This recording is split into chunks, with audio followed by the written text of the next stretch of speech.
YouTube use করেন অথচ এই ট্রিক্স গুলো জানেন না? চলুন দেখা যাক। প্রথমে যে ট্রিক্সটা দেখাবো সেটা হচ্ছে বাচ্চাদের জন্য। আপনার বাসায় যদি বাচ্চা থাকে আর যদি ইউটিউবে কোনো অ্যাডাল্ট ভিডিও থাকে, তা আপনার বাচ্চার সামনে কখনোই শো হবে না। এজন্য প্রথমে আমরা যাব সেটিং এ এবং জেনারেলে যে নিচের দিকে স্ক্রল করে রেস্ট্রিক্টেড মোডটা আমরা অন করে দেব। এবার 2 নম্বর ট্রিক্স।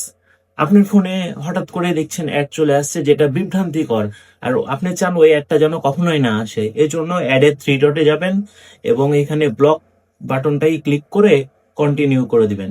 তাহলে ওই অ্যাড আপনার আর ফিরে আসবে না কখনোই। Tricks number 3। আচ্ছা, আপনার বাচ্চারা কি অতিরিক্ত সময় ধরে রিলস ভিডিও দেখে? তাহলে এই সেটিংটা আপনার জন্য। প্রথমে আপনি প্রোফাইলে যাবেন এবং সেটিং এ যাবেন, তারপরে যাবেন জেনারেল সেটিং, তারপরে remind me take a break উপরে লেখা থাকে, এটা অন করে দিন এবং কত সময়ের জন্য এটা করতে চান তা সিলেক্ট করে দিন, তাহলেই হয়ে যাবে। নাম্বার 4, যখন কোনো ভিডিও বড় করে দেখবেন মনে করছেন, তখন এরকম ধরনের সাইডে কালো আসে না, এবার থেকে আর আসবে না, এবার ফুল জুম হয়ে তা শো করবে। এজন্য করবেন কি, প্রোফাইলে গিয়ে সেটিং এ ঢুকবেন এবং স্ক্রল ডাউন করে প্লে ব্যাক নামের অপশন আছে, ওইখানে চাপ দিবেন।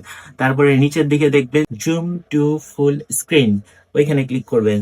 তাহলে প্রত্যেকটা ভিডিও জুম হয়ে আপনার সামনে আসবে। এই ছিল আজকের টিপস এন্ড ট্রিক।